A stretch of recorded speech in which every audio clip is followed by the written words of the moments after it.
Hello and welcome. You've reached Zero Limits Living. I'm Dr. Joe Vitale. Every week I bring you inspiration and information to transform your life. This episode is going to be noteworthy, record-breaking, and something you're going to put in your diary and your journal tonight. So brace yourself for something truly inspirational. First of all, I want to thank you. The show is so young that already it's being seen or heard on 1,000 different platforms across the galaxy, from Roku, Apple TV, Amazon Fire, YouTube, and of course, anything you could name.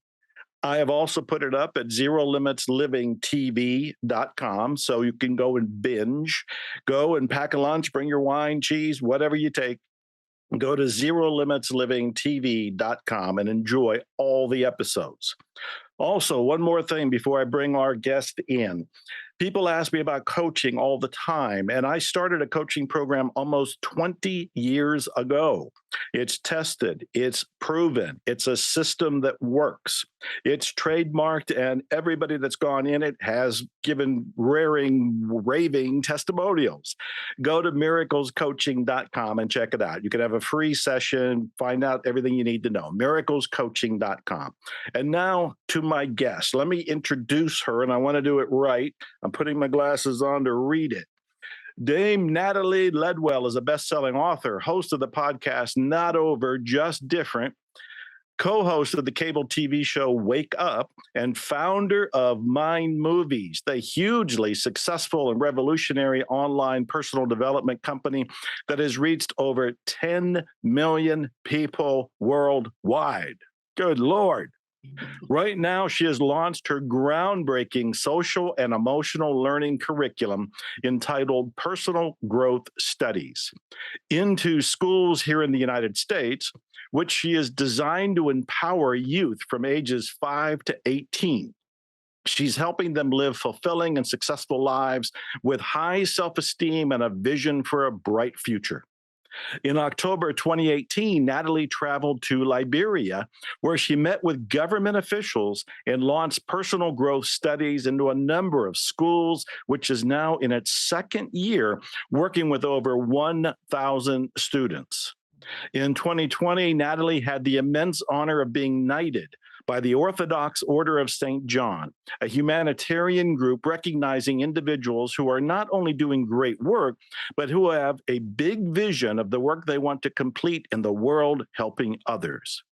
Not only that, she has been awarded one of the top 50 women leaders of Los Angeles for 2022. Holy smokes. Please welcome, come on stage, Natalie Ledwell. How are you, Natalie? I'm so great, Joe. Thank you so much. I feel exhausted after that. I'm so impressed. I didn't know 2/3 of all of that, and I've known you for a long time. Yeah, yes. Congratulations on all of that. The success of Mind Movies, your own personal success, and what you're doing in the world. I personally am grateful that you're making time to do this. What I'm trying to do with this show is help people. People have been going through struggles, whether it's an epidemic, it's a pandemic, it's worry about the future, it's recession, depression, wars. It can look pretty gloomy out there for a lot of people. So we need your help. But what I want to do is fall back a little bit and find out your story. How did you get into self-help and self-development as you were growing up? Was that something in the family? Did you find it on your own? Where'd that come from? Well, definitely wasn't in the family. Yes, I know that feeling. You probably know I'm probably like most of your guests. I'm the alien that got dropped into the family. Right. I actually grew up in a country town in Australia, and I'm one of 8 kids. I'm from a very big family. Yeah. And I was always the one that was, had these big ideas. And, when I was 18 and old enough, I left my country town and I moved to Sydney, which was the biggest city near me. And my first career was in fitness. And so by the age of 21, I'm already managing fitness clubs. I'm running teams, I'm running businesses. And that's when I was handed a set of cassettes by one of my bosses of Brian Tracy. That was my introduction into personal development. And I worked with some fantastic people in that industry, all who wanted to invest a lot in their teams. So, they paid for me to go and see Tony Robbins and Jim Rohn and Zig Ziglar and all the big guys back then. Yeah, the So greats. yeah, so it was a world that I loved, and I was speaking on stage. I was 24 years old, helping club owners around Australia manage their teams and systemize their business, because that's what my gift is. And so that's how I got started in this, this career that I felt like I was really making a difference. And then I met my husband, who Glen, and our first business together was a nightclub, which was the polar opposite I of was what I going to was doing. say, how did you go from sports to a nightclub? And here's the interesting thing, because, in the beginning, I'm like, wait a minute, I don't think I'm meant to be here. I don't feel like I'm making a difference at all. What's happening? But I realized that, this was a stepping stone for us. And it was great for our, setting us up financially in our life. And it was a service industry, very similar to a gym. So I just had to apply a lot of what I learned, through other people's service in business and apply it to that.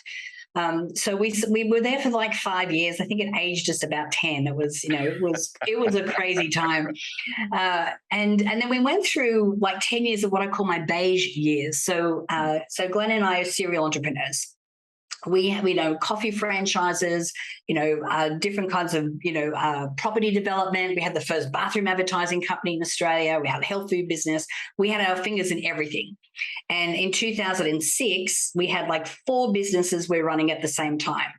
And I had this moment where I'm looking at my, my bills, and I'm looking at my bank balance on the computer going, okay, I'm missing something here, because I know how to set a plan. I know how to set goals. Like I was applying all of that. I'm like, why am I still struggling? And then a friend said, look, you need to go online and order a DVD called The Secret. Wow. And Glen and I remember it was a Saturday afternoon. We are sitting in our living room. We are watching this movie. And it's funny because I was watching The Secret with my boyfriend 2 nights ago. He hadn't seen it. So I just got a little refresher. And it's amazing how much you were in that movie. Right. I was very lucky. Yes. And so for that, I was like, wow, how did I miss this piece? And it wasn't long after that a friend of ours came to us and showed us a little slideshow he'd put together. And it was like PowerPoint slides that had affirmations on them describing what it is that he wanted. And then in between the PowerPoint slides were these photos that matched, the affirmations. And then he had music on top, like had this really cool song. And I'm like, dude, this is amazing. And it was his version of a vision board or his version of a dream board. So he made this on his computer and he saved it there, and he would watch it every day. And then he approached Glen and I with the idea of, setting up a website so that people around the world could make these movies for themselves, which, we knew it was a great idea, but we had 4 businesses and we knew nothing about the internet. Like Glen could hardly turn on a computer. I hadn't even heard of YouTube. And that was where we had we did one little video, we put it up on YouTube. The first day, crickets. Second day, we made 3 sales. And we didn't even know what to charge, because we were just really selling the instructions. So we're like, I don't know, $20. That sounds good. It was the most exciting $60 we'd ever made. Right. And that's kind of what got us started, So we learned everything along the way. And I mean, we did put a lot into it. We did risk a lot. We came over to the US. We joined an internet marketing mastermind. We worked 10, 12 hours a day from our bedroom. And we got to September 2008, which is when everyone is losing their jobs and their homes, and the economic crisis that hit the planet. And we accumulated 120 grand on credit cards. And we're like, I really hope this works. And in the end, even though everything that could go wrong went wrong, in the end, we ended up doing like a $700,000 launch in 2008. So wow. Started. This is fascinating. Most of this I didn't even know. And I know that I was in on the ground floor, because when you were getting ready to launch Mind Movies, you were traveling around and you came to my house when I was living in Wimberley with a laptop and the whole entourage showing me how this thing works. And I was fascinated, and I thought this is going to be really great. Let's go back a little bit, though, because I want to fill in some gaps. I want to make sure that the people watching who are possibly hopeful and skeptical at the same time, they get hope and they get direction. So you're in a family of 8. and you're a standout, as you've said, you were the alien in the family. What did the rest of the family think? How did they act when you started to break free and you actually in the beginning started to fly with the fitness stuff and then going into a nightclub? Yeah, well, I think that they never really understood. Like, and even now, I have. It wasn't until I wrote my book. My book reached the bestseller list on Amazon in 2013, and that's when they finally went, "Oh, I kind of understand what you do now." But before that, they had just no concept whatsoever. With all, like, they always knew that I was off doing something crazy or wild, and even like with the nightclub years, there wasn't a lot I could share with them because it was pretty crazy. And I'm like, yeah, it's probably best my family don't know what's going on. Keep that to ourselves. Huh? Exactly. But even with my movies, now I have had a couple of siblings come to me for advice and some help. But other than that, they really have no concept or understanding of what it is that I do, which is an interesting dichotomy because you go, okay, well, I love you, you're my family, and I want to help, but I can only help people as much as they want to be helped. There's no way. Actually, I remember when I gave one of my sisters a copy of The Secret, and she went, "Wait, is this a cult?" And I'm like, "Okay, you're not ready yet. That's okay." I've in all these years since The Secret came out, I have never once heard anybody say it was a cult. It's a freaking movie, for God's sake. Just go watch the movie. So when you started these different businesses and so forth, did you find that you had a natural knack for it? Or were you learning? Were you going to the library? Were you studying? You didn't know much about the internet or going online. So how did you acquire the skills to be an entrepreneur?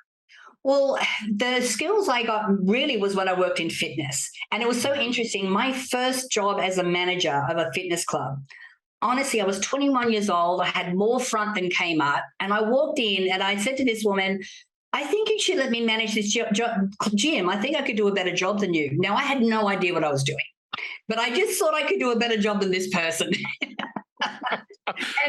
You literally walked in off the street with that boldness? No, I did work there. I worked there as a ropes instructor. But the story was that this woman got the gym in the divorce. And she really didn't know what she was doing. And I mean, I didn't either, but I'm thinking I could figure this out. Surely it's not that hard. So I did have a knack for it. Right. And I've always had the ability to be able to, I'm really good at herding cats, like being able to command a room and whether it's speaking or teaching an aerobics class or whatever that is. So I've always had the ability to do that. And I also wanted to learn. So I would, and I made a point of, I only lasted in that job for a certain period of time. And then I was poached by another gym of people that I really wanted to work for because I'm like, these guys know what they're doing. I can learn a lot from them. And then when I left them to work for the number one guy in Australia, I'm thinking, I want to work for this guy. He had different franchises. He was on the cutting edge. And he offered me a job. And I remember they were just so upset. They actually offered me 50% of the gym to help me stay. Wow. And I'm like, no, I just don't know enough yet. So I was always the seeker, the learner. And I'm not necessarily a sit down and read, study kind of person. I left school when I was 15 at the end of year 10. But I'm hands-on. You show me something, I'll learn something, and I've got a bit of a knack for it that I can kind of figure it out from there. So if you weren't reading books and you weren't doing the internet stuff and you were learning kind of hands-on from trial and error, were you also learning from those seminars they put you in? Because you said you mentioned Jim Rohn and Tony Robbins and Brian Tracy, or were you listening to the audios back then on cassettes? Yeah, I was listening to the audios. I mean, yes, I did read some of those books. That was more goal setting, not necessarily business. I mean, what was the guy, Tom Hopkins. He was all sales. So, and there was a lot of training on the job with these guys as well. So I got to learn a lot from that too. So that was super, super helpful. And of course, you fall into the things that you're good at. And when Glen and I started, working together, and we had many different businesses. And even now, like we haven't been a couple since 2013, and we're still business partners. Wow. Because our business skill sets really complement each other. Yeah. at least Wow. like each other, so that works. Well, I'm just kind of fried. I went through my own divorce and it wasn't pleasant, and we're not friends and we don't talk, and we're certainly not in business. And I think if I looked out there for most people that have gone through divorce, they wouldn't be saying they wouldn't even be saying they're friends, let alone we're friends and we're still in business Yeah. together. For most of them, I think I just heard Stallone was getting a divorce after 25 years of marriage today. Wow. So a lot of most people don't go through that. How did you? Maybe that's worth looking at for a second for the people that are either going through a divorce, went through a divorce, might be single, might be struggling. How did you end up finding that middle ground? That being able to be friends and business partners. That's a huge thing, Natalie. Yeah, I mean, I think that the writing was on the wall for the last couple of years, and I definitely wasn't happy, but I did know that I was contributing to that.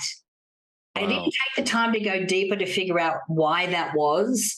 And in the end, Glen did meet somebody else. And to be honest with you, I was very relieved and very happy. Because I'm like, he's got someone's got to look after him. He's going to be okay, and I can figure out my own stuff. But the first question I asked was, what was my contribution in the end of my marriage? And it was too difficult for me to figure out while I was in it. But when I had the space and the distance away from Glen to be on by myself, and I did the Hoffman process and I, did a lot of soul searching, I was able to really understand, my role in the end of that. And even in my current relationship, my boyfriend and I celebrated 2 years together. We met during COVID. So, and the same thing, we had a little party on Friday night and my girlfriend said, look, every time you talk to me about what's happening with you and Bert, she goes, you always talk about it from how you're showing up. What your part is in what's going on. So for me, it was like, okay, I understand that I'm contributing to this. There's, and honestly, I think Glen was the perfect guy for my 20s, 30s, and my early 40s. We had the wildest adventure of a life. And Glen, he's still having a wild adventure of a life. Right. But even the last year of my marriage, I kept getting this message coming in going, you're wasting time.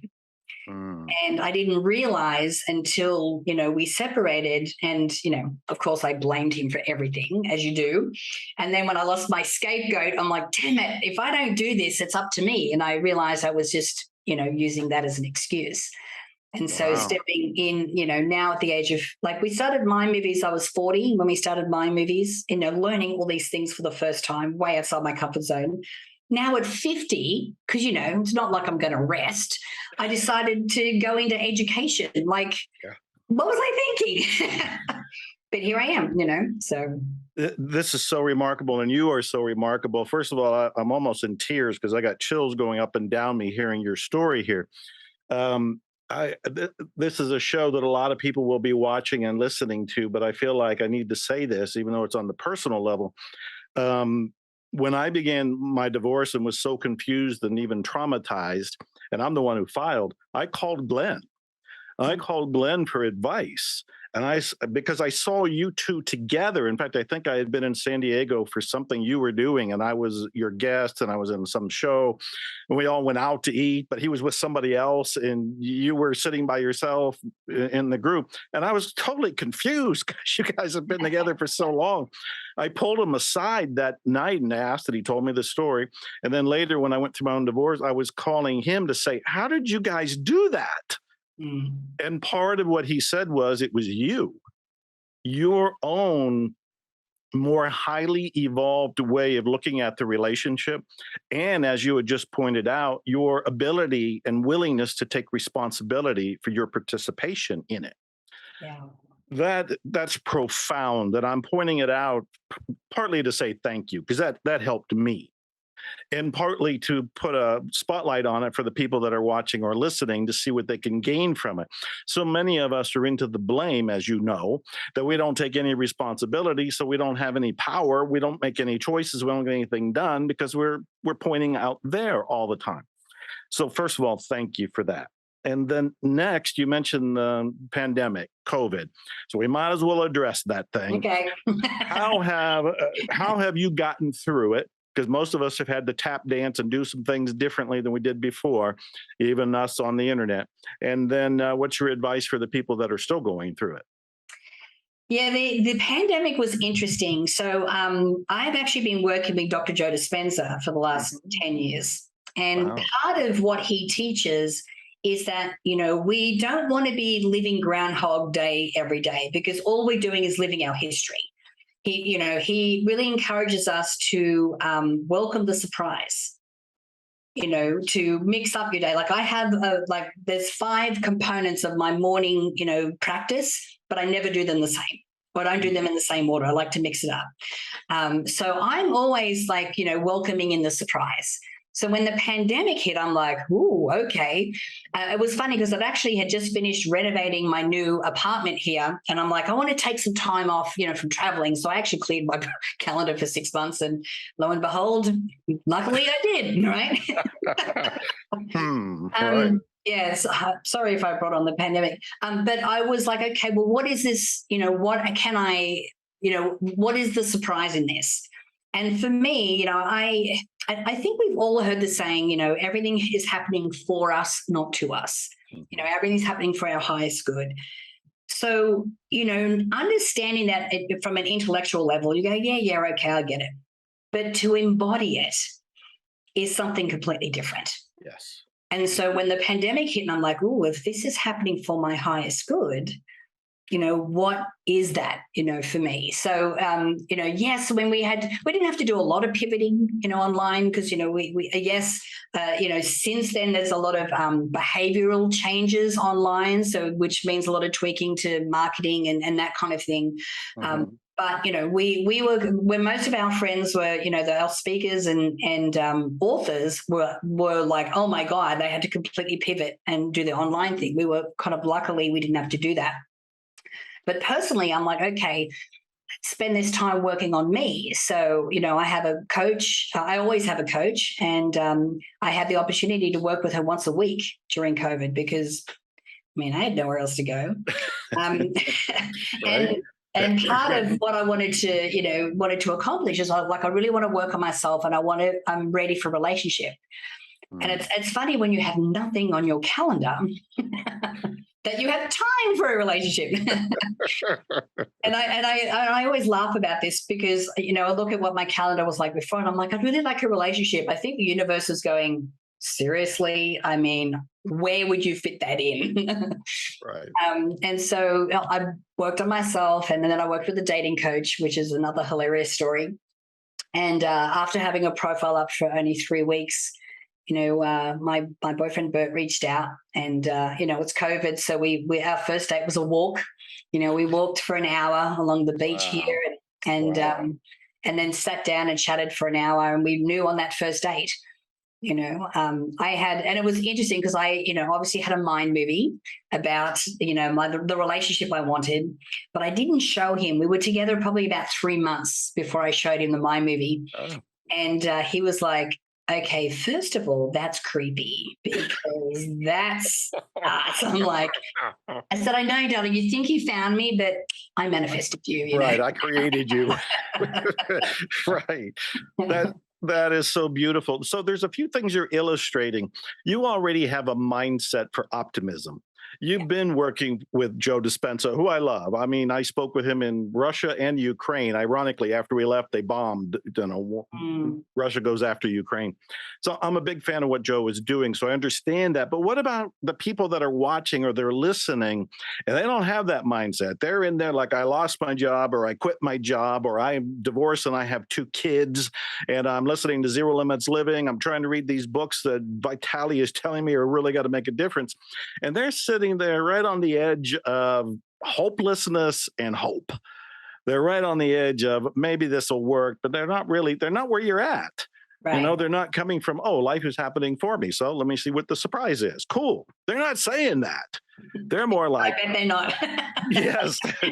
What would you say to them? What would be your advice to them? Yeah, and also through sciences like epigenetics, we understand that, for us to be able to attract to the things that we want, and obviously through something like the concept like the law of attraction, we need to be resonating at the same frequency or a similar frequency to what we want. And what we understand is that how we manipulate our frequency, or how we make sure what that is through our thoughts and emotions. That's what our frequency is that we set out to the universe. Mm-hmm. Now, we know that if we're only focusing on the debt or the pain or the helplessness or the loneliness, then we're only creating more of that. And so what's most important, and when I teach people how to manifest what they want, the first step is that we have to be in the right frequency. Before we even think about what we want, before we even entertain the thought of what our life could possibly be, we need to be in that positive frequency first. So we need to be in higher frequency emotions. And there's a couple of ways you could do that. And the fastest way to get there, because even though our life could be really in the toilet right now, there is something that you can acknowledge or see that you're grateful for in your life. And when I talk about gratitude, it has to be a practice. It can't be just okay, I'm grateful for this, I'm grateful for that, or writing 5 things in a journal. Yeah, absolutely, that should be part of your practice, but it needs to be a whole lot more than that, because we need to train our brain because our brains are trained to default to the negative. We need to train it to default to the positive. And so, write 5 things in a gratitude journal every day. Also, have an activity that you do every day that is your little trigger for going into your gratefuls. For me, it's taking my little dog Bella out for a walk in the morning. I live on the marina, so it's very easy for me to drop into my gratitudes. And I think about, the things that happened the day before that I'm grateful for. And I'm also grateful for things that are coming. When I'm grateful for things that are yet on their way, but they're coming to me, I'm surrounding those future things with expectation. And any kind of desperation I might have is gone. I'm just like, no, it's done. I'm grateful. It's on its way. What I also teach my students is to set an alarm on your watch or on your phone, so that when that alarm goes off, it's time to stop, drop, and then be grateful for something in that moment. And you may set yourself a couple of alarms, because again, what we're doing is, let's say that you're pretty stressed in front of the computer, and that alarm goes off. You get to push yourself back and go, okay, well, I'm really grateful for this. And again, you're shifting your brain and training it to go into that default of positivity. And it's only then that, if you want to set goals or think about, what it is that you want for your future, it's imperative that you're in that higher frequency. And it doesn't necessarily have to be gratefulness or happiness or joy. It could be something like courage or willingness or accomplishment or pride or any of these other emotions that are of this higher frequency. And the more often we can hang out in those higher frequency emotions, it's not like we're there 100% of the time, but the more often we could do that, the more we are coherent, or the more that we are connected with the unified field. And the more we're in flow.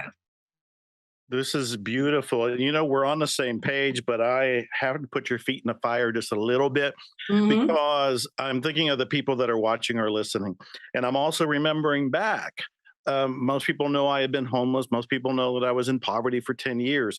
During that time, I was reading all the right books. I was getting them from the library, Think and Grow Rich and The Magic of Believing and all the classics. And I heard about gratitude, but I was too bitter. I was too angry. I was too impatient. I would think, I will be grateful when I have something to be grateful for. Right. And I was blind to what was around me, because I did have a roof over my head, even though it was a dungy thing that I could barely pay for, and a whole story around all of that. How do we even get to begin that gratitude? If they're watching or listening to this show, they must have some opening in them for transformation, because this is zero limits living. They wouldn't even be here. But how do we get them to push just a little bit more into that gratitude? Is there a shortcut? I have a couple of suggestions. One that I say all the time. Now, if you go to YouTube, there is a documentary on YouTube called Human. It's in 4 parts. And it's actually done by a very famous aerial photographer. So while he was going around, and it's, peppered with a lot of this aerial photography, which it's stunning, but he interviewed all these people from all over the world about things like love and poverty and, and all these really amazing subjects. But a lot of these people are in poverty. And when you hear these, like there was one that sticks with me that I just cannot get out of my mind. And this woman, I think she was in Sri Lanka or India or somewhere like that. And she was just saying how grateful that she is to God. Because when she asks God for food, because she's so hungry, she knows that when she goes searching into rat holes, she will be able to find enough grains of rice to put together a small amount of rice that she can eat. And she thanks God for that. And I just go, okay, I'm there. I got it. Oh, wow. And she genuinely feels like, I've been to Brazil where these people live in favelas, like in the slums, they have nothing. And yet they're the happiest people I've ever met. So yes, I mean, we if we can step outside of our situation a little bit, which is difficult to do when it is all encompassing. But watching something like that is powerful because you go, okay, well, maybe I do have some things that I can be grateful for. The other thing is, because, during the pandemic, there were some days that I found it very, very difficult to get into a place of gratitude. And I think it was because I was taking on everyone's energy. It was heavy.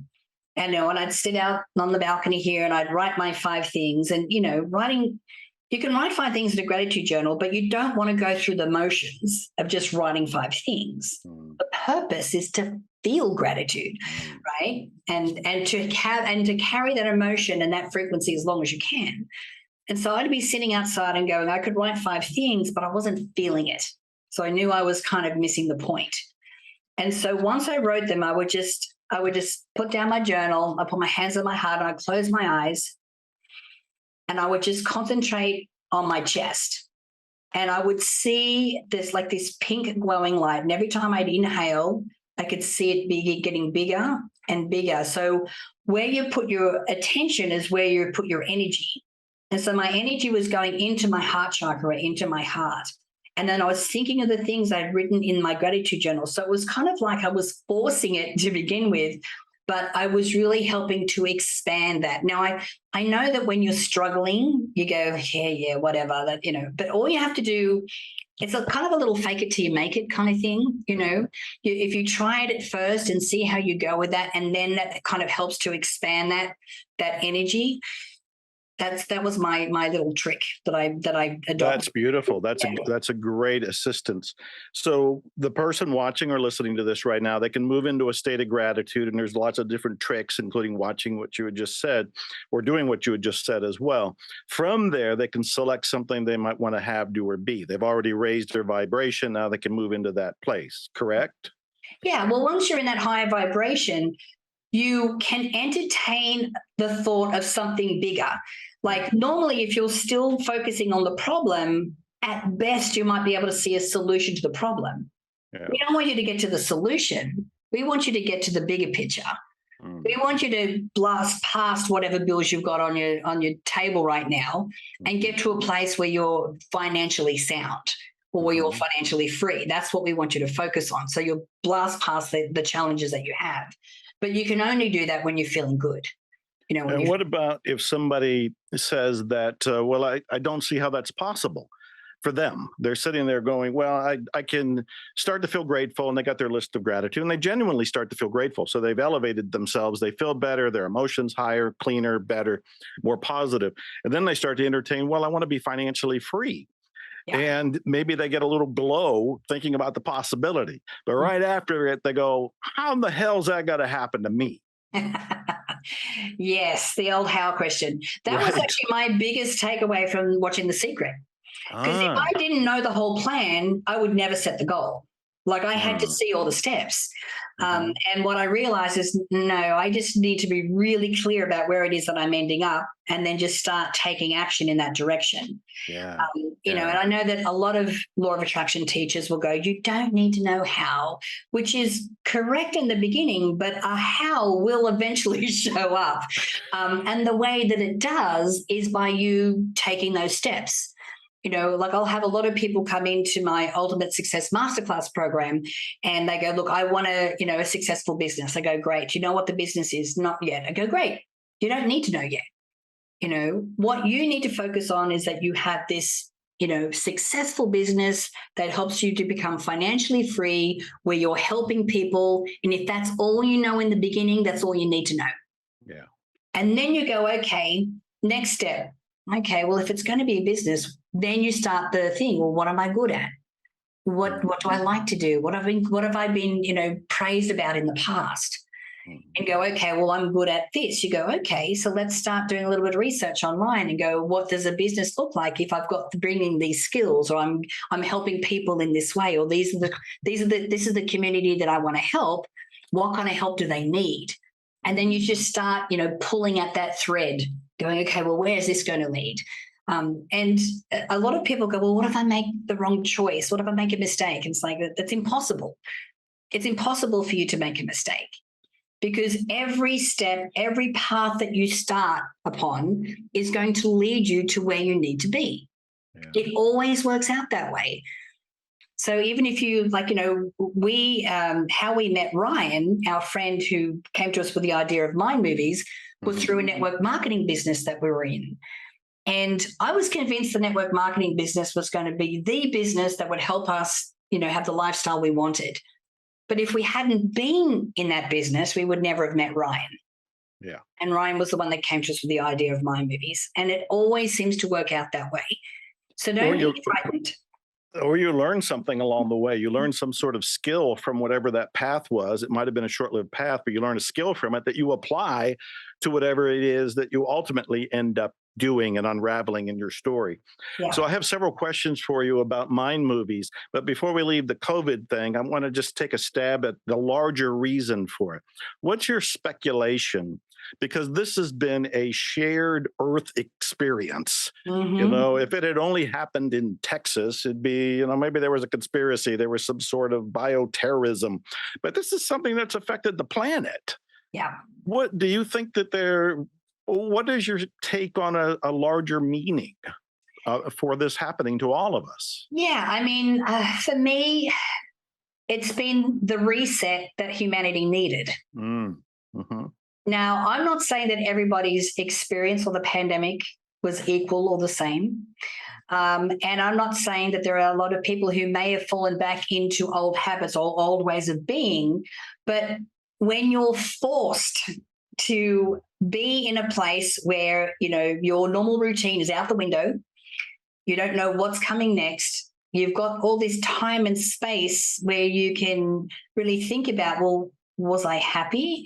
You're kind of forced into this different way of being, and you go, I kind of like this new way of being. Do I want to go back to that? Within the country, there's the Great Resignation, where we talk about there's a lot of companies that are finding it difficult to find people to do the jobs where they're paying pittance, not looking after their employees, and employees are going, no, I'm not going to settle for that anymore. I really want something that's good for myself and good for my family, and I'm making different choices. And that's a lot of the people that I've been working with over the last couple of years have gone, I've really decided I want something different for myself. And because of the pandemic, it has created these new jobs, new industries, new ways of working. Like a lot of people are still working from home right now. So it's created this different environment, this different, a different way of being in a way. I don't think it's going to be the last of these situations. I think there is more to come, which I know could be a little controversial. But I think for those people who were able to move through this pandemic in a way that they really feel like they're on top of things and empowered by the end of it, I think that if anything else comes along, that they will be able to handle it a whole lot better. Do you meditate? Oh, yeah. Do Yes. you receive information from on high, the great something or whatever you want to call it? Absolutely. And do you feel you're receiving information about COVID and the next steps? No, I haven't. I haven't tapped into that. Normally, when I go into a meditation, I will have a question, Hmm. and of course, I'm right in the. We actually have our first school district in Texas. Looks like our second school district is coming on board, also in Texas. Both are in Houston. Wow. So for me, I'm in a situation where I'm in like a project where I'm really not sure what's happening next. I'm getting a lot of guidance on what's happening next and how to do all of that. So that's what I'm focusing on. I don't normally go into a meditation without a question. Mhm. Normally my meditations are very purposeful. And when you go in with a question, do you receive a verbal answer, a visual answer, a feeling answer, or an answer comes later? Yeah, no, it normally comes to me like as a thought. Uh-huh. I know it's not my thought, but it's like an idea or thought that comes in. Hmm. And I often can ask that if I can ask clarifying questions as well Hmm. to get a little bit more clarity on that. But I've been doing that for years. Hmm. And in the beginning, it was kind of a little weird, and I didn't really trust what was coming through in the beginning. But now I know not to mess with it. When it comes to mind movies, which I so love, and the website for it is mindmovies.com, and you've got 10 million some people worldwide that are participating in it and using it. I heard you say that you created your current boyfriend with a mind movie. Are you using mind movies every day? I use them most days. Most days? Yes, so it depends. If I have something particularly that I'm focusing on, Hmm. then I will be watching that mind movie, especially if it's a health thing. I mean, obviously, with attracting my relationship, I was watching that every day. But I Hmm. sometimes use them in a way so that I'm in the right state and the right frequency before I do a certain activity. So, for Hmm. example, I would watch my love mind movie before I'd go online, Hmm. so that I'm reminding myself of the relationship I want, the characteristics of the person that I'm looking for, and I'm in that Uh, love match, I'm in that hmm. frequency. I Hmm. have one for the kids program, which I'm actually going to be updating this week. And so I like to watch that before I start to do any kind of work on that, because it's reminding me, what I'm doing, why I'm doing it, what the end goal is, where I want to end up. How Same with many the mind next one. how many mind movies can you have? You can have as many as you want. When people are starting out on the manifestation journey, I always go, look, let's focus on one thing in the beginning. Hmm. You can laser Hmm. focus all of your energy on that.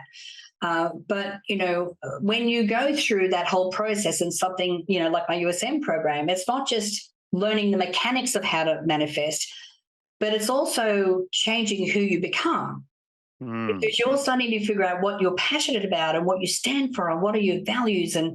and you're changing the way you think, and you are seeing the positive, and you're showing up completely differently. So once you're kind of in that higher frequency, and you've trained your brain and trained yourself to do that, then you can have these other mind movies on the side that you don't necessarily have to watch all the time, but because you've kind of made the intention and this is what I want to Hmm. attract, sometimes you don't have to put a lot of effort there, because Yeah. you're already at a frequency for the things that not only that you need, or that you also the things that you didn't know you needed start to show up. What is your definition of a mind movie, or what are the elements of it for somebody who may be new to this? Yeah.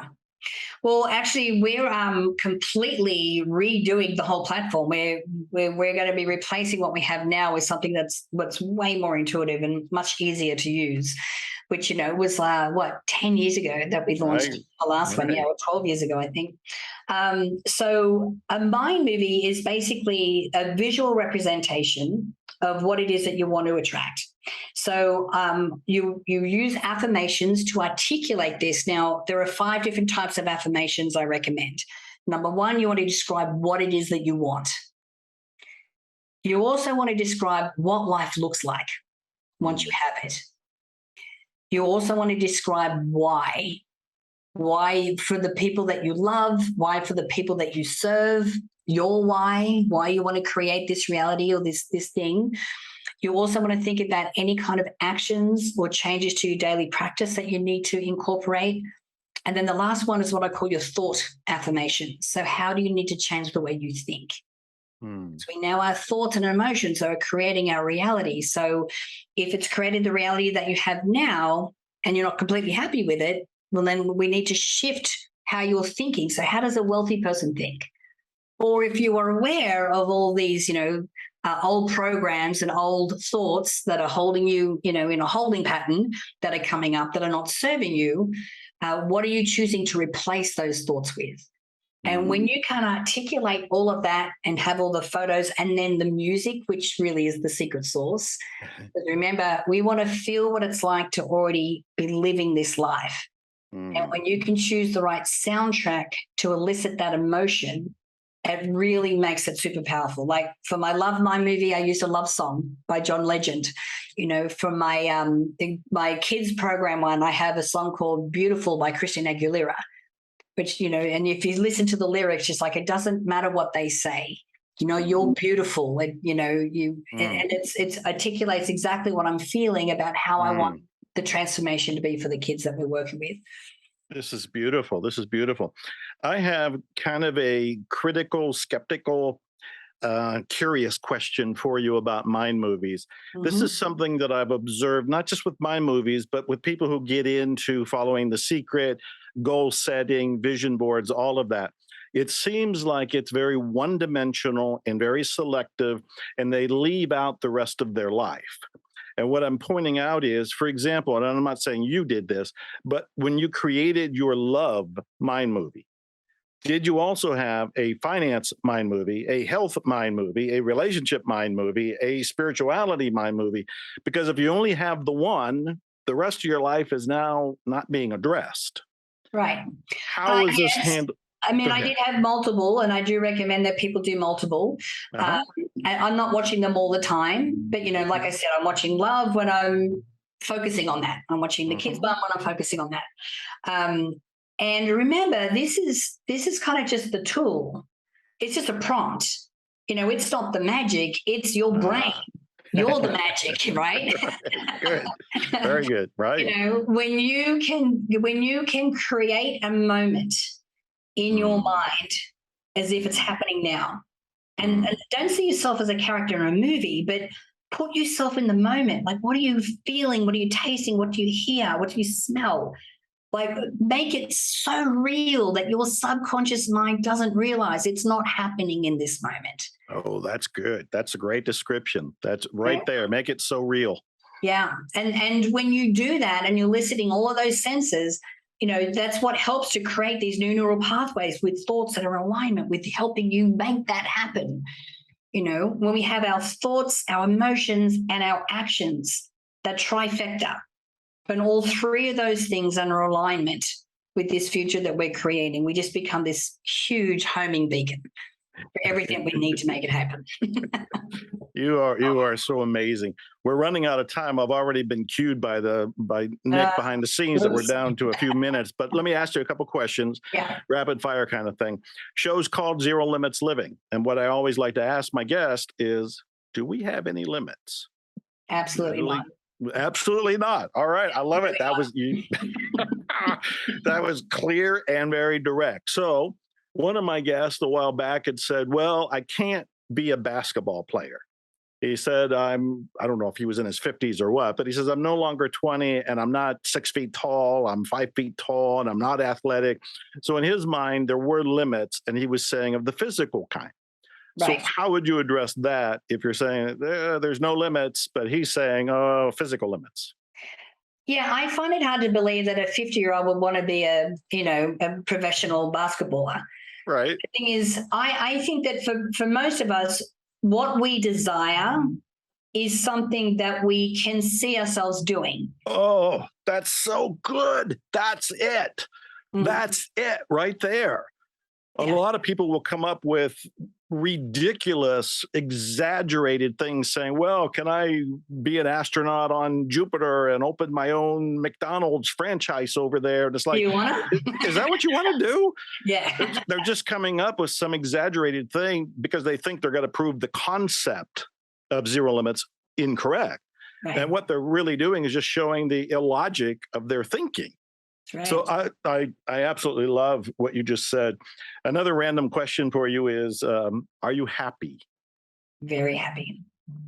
You are glowing. Yeah. You are glowing. You are a force field. You're just giving off this energy here that I can feel from, I don't even know where you're at, but from wherever you're at, I feel it over here. So as we get down to the wire, what do you wish that I had asked you about? What did you really want to talk about? And this is like, Dr. Joe didn't even bring it up. Darling, I always trust that wherever these conversations go, where it was meant to go. Excellent. And what would be your last words, so to speak, for the people watching or listening? What do you want them to really think about or really do? And of course, go to mindmovies.com and go live that life, mindmovies.com. But what would be your take this and do this, your takeaway? Yeah, I think manifesting and living a really happy and fulfilled life is possible for all of us. And there are some steps, there are some actions that, consistent actions that we take, daily practices that we do to make sure that we are always in alignment with that. And once you know that formula, you get to create the life that you want. And we all have the ability to do that. You are amazing. Natalie, I am forever grateful for you. You have always been in my corner. You have been a loyal supporter. You've been a loyal friend. It's been a long journey going through all these things that we've done together and promoted and endorsed for each other. Yeah. Thank you for me. Thank you for everybody that is watching and listening that has benefited from you. This is one of the greatest interviews ever. Thank you. I've been talking to Natalie Ledwell. Go to mindmovies.com, mindmovies.com. Thank you. You've been listening to Dr. Joe Vitale with Zero Limits Living. Every week I bring you inspiration and information, some of it off the charts, home runs like today. I'm putting all the episodes at ZeroLimitsLivingTV.com. You can find them all there, ZeroLimitsLivingTV.com. Plus, they're on 1,000 platforms around the galaxy. Whatever you can name, you can probably find it there. Check out my coaching program, been around for 20 years, trademark, proven the work. Go to miraclescoaching.com. I want to thank Lux Media Studios, Candace Barr, Nick running the camera today, you for watching. And as I like to say, expect miracles. Glutathione is a big word. It's the body's own master antioxidant. It's a scavenger for free radical, bacteria, and viruses. There are no products in the market with the ingredient Nasset. Nasset increases the production of glutathione that's in our body already to strengthen and enhance our immune system, elevate sense of well-being, support muscle strength and endurance, cognitive function, and liver support. It helps with increased energy and blood sugar regulation. Get your bottle of GSH Plus from www.salvationnutra.com.